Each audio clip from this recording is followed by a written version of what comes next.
We now have this situation where you've had 23 Russian drones go pretty deep into Polish territory. Yeah. Latvia, Romania also saying that they've had incursions. Swedish Air Force went up today into the Baltic Sea to chase away Russian fighter planes. What is Putin doing? You know, I'm disappointed in Putin. I'll tell you, I'm very disappointed in him. I settled 7 wars at least, but I settled 7 wars, all of which they said were not settlable. And I got them done. And, you know, the ones I'm not going to bore you going over a long list, but they were wars that were very tough to settle. Yeah. Even the Congo in Africa, Rwanda, going on for many, many years, almost 10 million people killed, settled, got them all done. And the one I thought was going to be easiest was going to be Russia, Ukraine, because of my relationship with President Putin. So I'm disappointed. If you listen to some people, the ones like in Poland were shot down and they fell into Polish territory, but they shouldn't have been that close anyway. They were drones. And do you think it was a mistake? The Polish prime minister said it was not a mistake, that they were intentionally into Polish territory. I can't comment on whether it was a mistake or not. They shouldn't have been there, let's face it. But supposedly they were disabled. Yeah. You know, they disable drones today. That's the great attack on a drone is disabling it, and they fall all over the place. So let's hope it was that. I mean, I'd like to think the better, but I'm very disappointed in that. I thought that would be the easiest of all of them to get done, and it turns out to be the most difficult. The relationship between President Putin and President Zelensky is a horrible one. I mean, it's a lot to do with relationships. They truly dislike each other. I want to use that word rather than a stronger word, but they really do. They hate each other. And we'll see what happens. I think we're going to get a solution.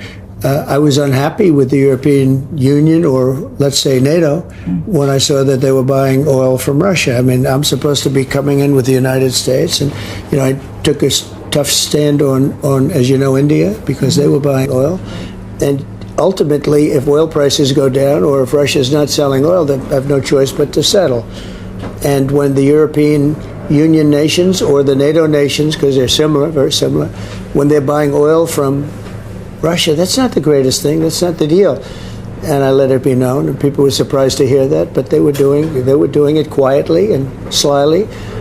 And you can't do that. If you're going to win, you're going to have to not buy oil from Russia. And but we're going to see how it turns out. I hope it turns out well. It doesn't affect us because, we have a big ocean in between, but you're losing millions of people, and they're mostly soldiers, Russian soldiers, Ukrainian soldiers. Last week, almost 8,000 soldiers were killed in this ridiculous war. 8,000 people.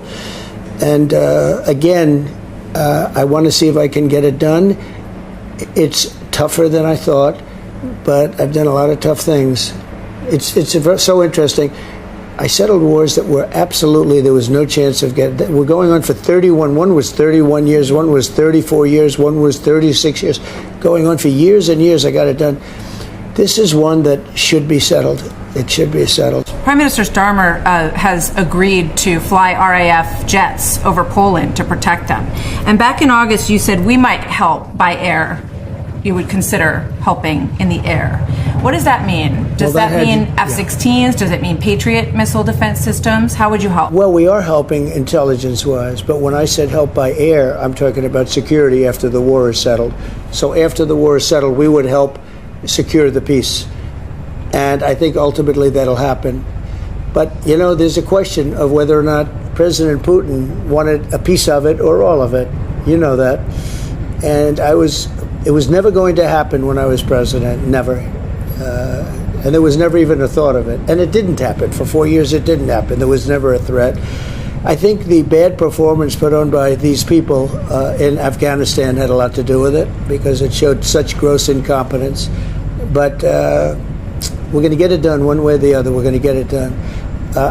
Again, very disappointed when they say sanctions. I don't mind sanctions, but when I do sanctions and people are buying oil from a person they shouldn't be buying oil from, I saw your post it makes it much different. You said you go first on China. You said we're doing sanctions 50% against India because they're the biggest We're second biggest buyer of Russian oil. And we did that, and that's a big step. So when you talked to Starmer, did you say, let's get everyone on board? If you guys do sanctions on India and China, then we'll do that too. Well, if they did sanctions as an example, or tariffs, or whatever you want to call it, if they did that on China, I think the war would maybe end, because China is by far the biggest purchaser of oil from Russia.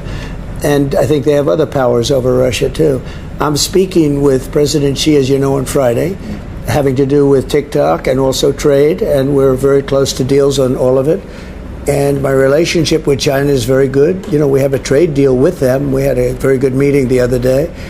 And it sounds like they've approved TikTok, and TikTok is a tremendous amount of money for the United States, so that was nice.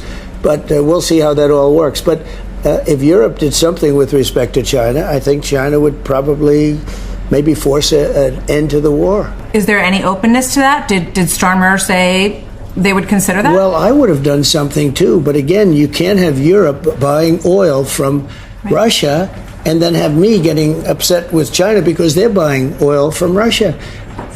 I was a little surprised, and I wasn't Hungary supposed to find gets 75%. Slovakia also gets in their NATO countries. They get a lot of oil from Russia. It's an interesting. But it's not only those two countries, and those two countries you sort of understand because they actually do have a pretty close relationship.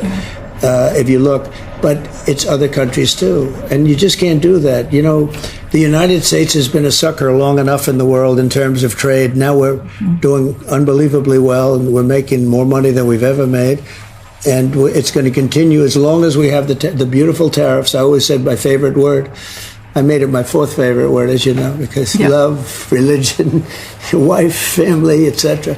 And then tariffs. I got hit by the press. I said it's my favorite. Well, what about religion? What about family? And so anyway, so I make it my fourth favorite word. You said in the news conference that you're just close to a deal with the UK. That was the first deal that was made, at least the framework, but it's still not finalized. A lot of people wondering when you're going to see those finalized. We made the deal with UK, and they'd like to make adjustments to it. On steel. Yeah. We made a deal with UK. It's a done deal. Complete. In fact, I signed it, as you remember. It was signed in the Oval Office. Yeah. But they would like to see if they could make a little bit better. Were you open to that? I like them. We're making a lot of money. So they're at 25% right now. You're going to go lower than that for them? They're actually at 50% for steel and aluminum. And I want to see them. They're having a lot of difficulty. Yeah. You know that, right? I want to ask you and about I know that. You're of Scottish heritage, at least partially. So I am. Congratulations. It's a good heritage. Highlanders, thank you very much. It's a good heritage. Starmer's under a lot of pressure, which you just mentioned. Immigration, very similar issues to what we're seeing at home. Immigration. Well, we've stopped it. Crime, all of it. Yeah. Yes, absolutely. So do you think his government will survive, having spent a few days here and gotten a close look at what's going on? I just think he's a really fine person. Him and his wife, and you get to know people. I think he's a very fine guy. He's more liberal than me. I think he should take a very strong stand on the immigration. It's really hurting him badly. I think he has to open up the North Sea. They have some of the best oil in the world, and they have a lot of it. And they made it impossible for people to drill, and I think that's what causes their energy price. They have a big energy problem here with the pricing, whereas our pricing is way down. We're going to be close to $2 a gallon for the cars very soon. That would be good. We were up at $4 and $5, and when you bring energy down, you bring inflation. Look, I inherited the worst inflation ever. As I just said at the news conference, they say it's 48 years, and I'll accept that, but I think it's ever. And we now have very low inflation. We have great production. And when these factories that are being built all over the country start opening up, we're going to have numbers that like nobody's ever seen before, when do you think that people are going to feel that? Because we do see polling that doesn't poll well in the economy. The recent Fox polling said 52% say the economy is worse under this administration. You've got unemployment at the highest rate in 4 years. Groceries made a big jump in the last term. So how is that? You're looking forward with these plans that you just talked about. When will people feel that, Mr. Well, Trump? when the factories start opening. I mean, right now we're building them. And, Fox polling, I have to tell you, I've told you before, it's the worst polling I've ever had. It's always, during the election, they had me winning by a little bit, not by a massive amount. And Fox polling, I've told Rupert Murdoch, go get yourself a new pollster because he stinks. And this is for years now. But I will say that we have all of these things are being built. Car companies are moving back. We lost 50%, 54% we were the automobile capital of the world. And all of a sudden it got robbed by China, Japan, Germany, all these countries. Those companies, they're all coming back now to the United States. They're building car companies and factories all over. They're coming back from Mexico and Canada. We lost a lot to Mexico. We lost a lot to Canada. They're all coming back because of the tariffs. Without the tariffs, a different story, but they're coming back because of the tariffs. And you're going to see that kick in probably in a year or so. Mm-hmm. So, but we're doing well anyway. Look, we have right now, when you look at our numbers, the investment that's being made in our country is, again, Biden's at $250 billion, right, and we're at $17 trillion. Yeah, that's a big number. No, nobody's ever heard of a number like that. There's never been a number like that. So, with regard to people's feeling about the economy and the tariffs, and some polls show that people are concerned about the tariffs as well. That's only because they don't understand the word tariff. I mean, look, again, we have all this money, trillions of dollars pouring into our country only because of the tariffs. I mean, I'd like to say because of November 5th, the election, but it's really because of the tariffs. And how do people avoid the tariffs? They build in this country. No different than what China did to us for years. No different than what Europe did to us for years. Europe was as bad as China. No different than what other people did to us. But we have the advantage. We actually have a big advantage on tariffs. The advantage is they want to be here. They have to be here. Right. They don't have to be in other countries. And that's why we're doing, these are numbers that nobody's ever seen before. So it's a very, very important thing. And the only people that are against tariffs are people that are in favor of other countries. For instance, we have a lawsuit. Well, it's financed and sponsored by people from other countries because we're doing well against countries that were ripping us off. Martha, we were ripped off for years by other countries, including China. And, last term, I had a tremendously successful term last term. But this is much better. We're doing much better. If you look at regulations, I cut regulations more than anybody else. We got the biggest tax cuts we've ever gotten. I've taken those tax cuts and expanded them, extended them, and expanded them. And the numbers that we're seeing are the best, I think, that we've ever seen. So you talk about the hundreds of billions of dollars that have come in because of the tariffs.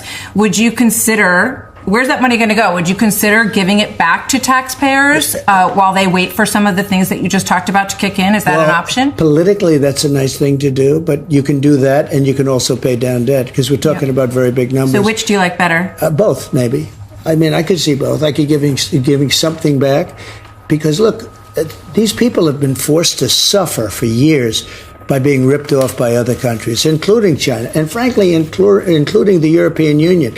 The European Union was as bad as China. Now they're treating us very nicely. Mm-hmm. I signed a deal with the European Union. They have to pay us $950 billion. They have to buy $750 billion in our energy. They have to pay $200 billion for something else. Nobody's ever seen Japan. They're going to pay us $550 billion in order to reduce the tariffs, just to reduce them down to 15%. Well, to get them down from 30 to 15, but the 30 was just set by me. We get it down to 15. They used to pay nothing. They'd send millions of cars into the United States, and they'd pay nothing. You know what we paid? You know why we paid nothing? Because they wouldn't take our cars. We didn't have one car sold in Japan for 5 years. They didn't take any of our cars, and yet we took millions of their cars. And they're a friend of mine. Look, they're a country we get along with. Right. I got especially Abe, who's killed, unfortunately, who was assassinated, Prime Minister Abe. He was like a great friend of mine. And he actually said to me, I said, look, we're going to have to talk fast. We have to, Shinzo, we have to talk. He said, I know. It seems like that's the response from a lot of leaders. They know that the gig is up when it comes to the relationship. You know where they really know, though, is on favored nation drugs. Yeah. Because for years, we've been paying sometimes for a pill $100, and they're paying $10. And I say, what's this all about? And now the drug companies agree that I'm right. And the countries, if they don't agree, I'll use tariffs to get them to agree. You understand? Yeah. And we're going to be reducing drug costs over the next year and a half by not 50 or 60%, by 1,000%. Because if you think a $10 pill so it'll be raised up from 10 to 20 because it's the world versus us. So the world is a bigger place. So it'll go from 10 to 20. It won't go from 10 to 50 or 60. for them, which is bearable, and it'll go from 10 to 20 for us. So you're talking about a monumental change in healthcare. That's going to affect Medicare, Medicaid, even Social Security. It's going to affect everything. That will be one of the biggest things you'll ever see done, because we've been paying for the healthcare of every nation in the world so stupidly.